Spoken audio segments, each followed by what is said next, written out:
pokoknya kita berkompetisi. Mumpung ini kesempatan kita belajar berkompetisi, ya. Kerja itu kompetisi nggak sih? Kompetisi, Pak. Karena coba kita lihat ya, kita lihat dalam dunia kerja, dalam dunia perusahaan, semua itu bentuknya piramid. Semakin ke atas, semakin sedikit posisi yang diperebutkan. Ya, kalau teman-teman bisa sering lihat, oh, ini ada senior manager dari Jakarta nih, pasti orang hebat. Bukan. Mereka adalah orang yang tahu kunci bahwa semakin posisi di atas semakin sedikit, sehingga mereka punya strategi gimana menduduki posisi tertentu. Ya, nanti saya ajarkan ya tekniknya ya, karena saya yakin lah ya. Saya sekilas ngelihat dari awal ya, hari pertama, hari kedua gitu ya, dari cara bapak-bapak menjawab, ibu-ibu menjawab, dari cara menjelaskan sesuatu, rasanya ini bukan orang-orang yang sembarangan. Artinya kemampuan potensinya saya yakin luar biasa. Tinggal tunggu waktu, Pak. Setuju ya? Tinggal tunggu waktu lah. Percaya sama saya. Someday ada sebagian dari teman-teman di sini yang menduduki posisi penting. Someday. Ya, pegang omongan saya. Ya, someday pasti ada, gitu kan ya. Nah, kita lihat ya kembali tadi ya. Sebenarnya namanya waktu itu dua-duanya ada. Ya. Ada yang absolut, ada yang relatif. Yang absolut disebut dalam bahasanya itu kronos. Kronos. Kronos itu kalau dalam bahasa Indonesia, bahasa Yunani ya. Kronos itu sesuatu yang sifatnya ya kayak jam itu. Kronologi, kronologi ya. Apa kronologi itu? Nah, bukan. Kronologi itu urut-urutan, berurut-urutan. Jadi kalau kita bicara kronos itu selalu berurutan. Ya. 1 menit 1 menit 60 detik, 1 detik 60 second, gitu kan ya. Berapa? Bukan 60 second, 100 ya, 100 second dan lain sebagainya. Semua sudah punya aturan main.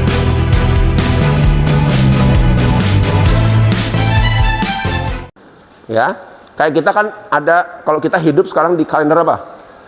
Masehi ya. Ada berapa bulan? 12 bulan, 52 minggu, 365 hari.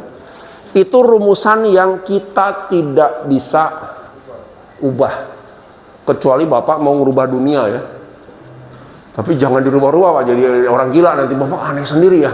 Kenapa orang Antam 1 bulan itu 3 minggu gitu ya misalnya, kan jadi nggak karuan gitu kan ya. Nah, itu namanya yang kronos. Nah, ada yang kedua yang namanya eonos. Ini waktu itu juga bisa relatif. Kayak contoh nih ya. Tadi menarik contohnya ya. Sekarang contoh yang lain barangkali, kalau misalnya Pak siapa nih? Pak Fidram ya.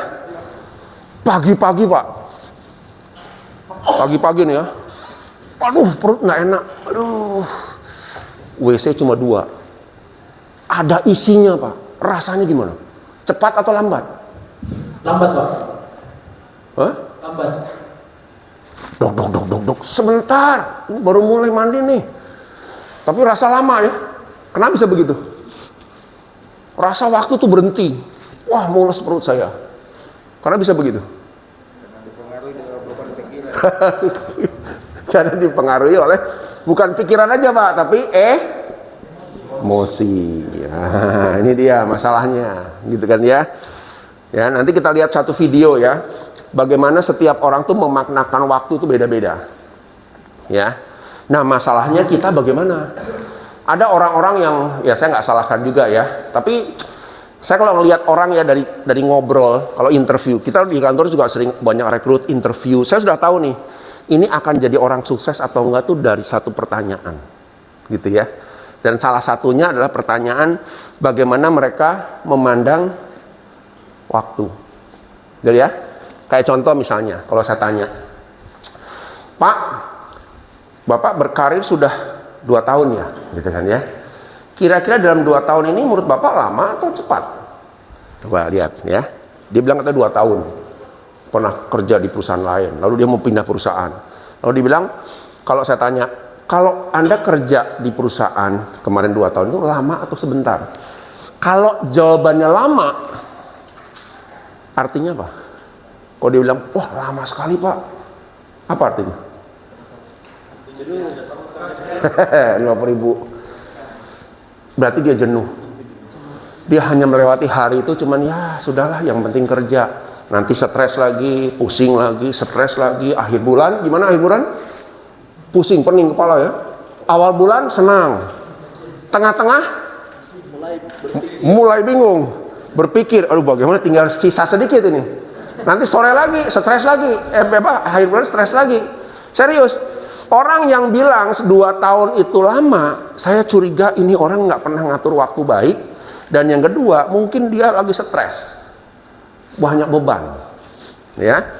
Tapi beda kalau dia bilang, wah cepet sekali Pak, 2 tahun rasanya saya sudah tiba-tiba sudah sampai tahun 2002 nih, baru masuk rasanya baru kemarin.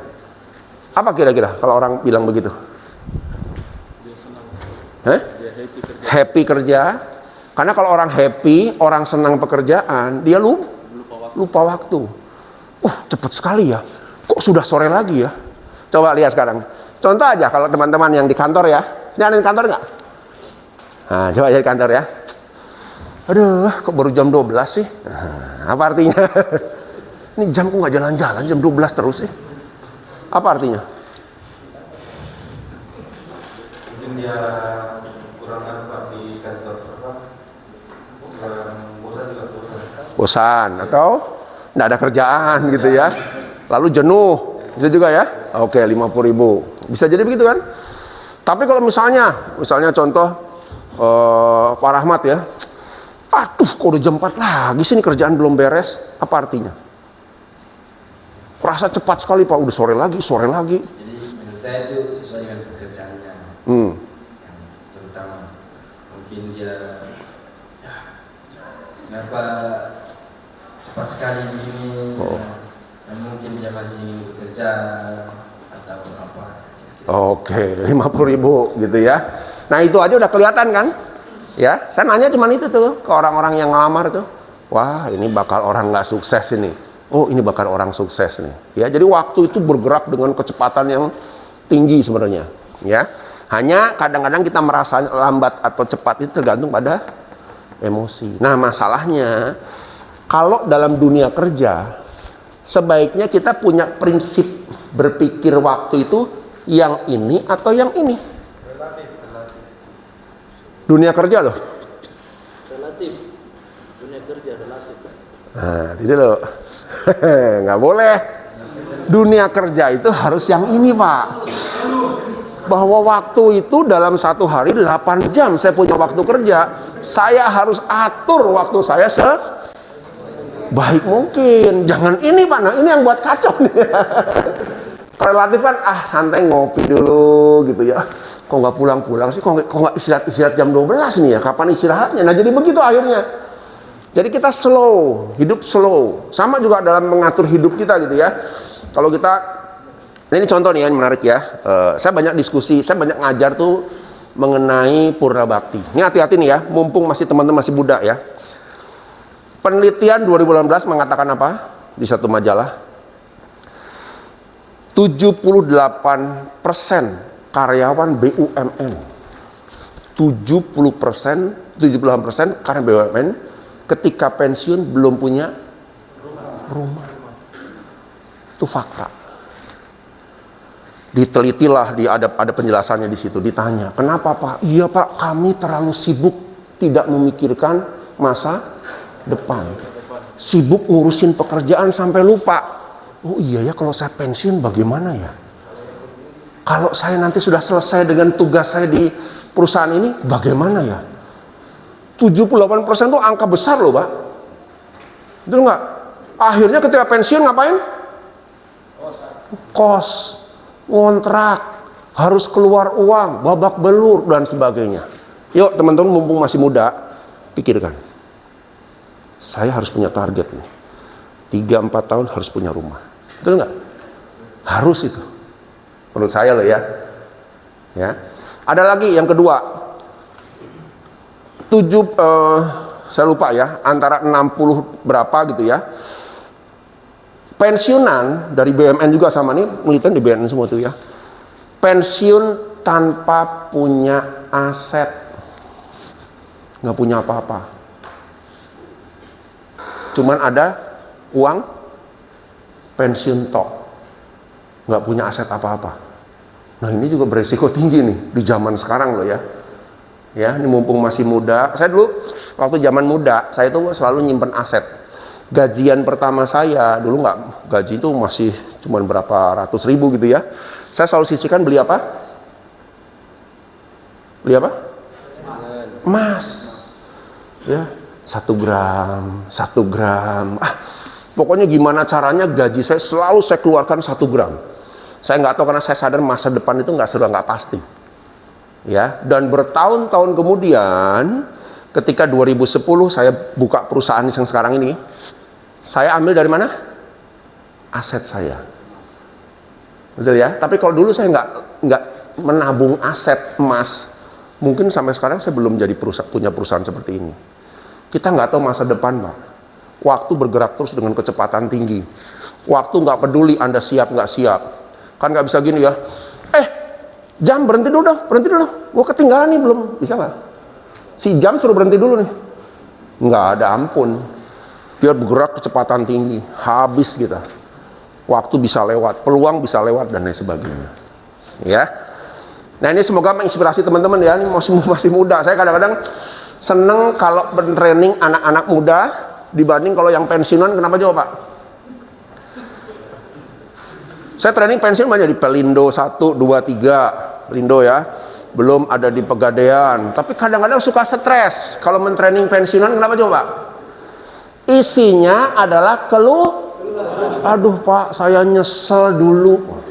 Saya nyesel dulu ya. Bapak udah lewat dong. Bapak besok mau pensiun, sekarang baru nyesel. Harusnya nyesel tuh mikirnya saat masih produktif. Gitu ya. Yuk kita pikirkan, ini waktu, bicara waktu. Gitu ya.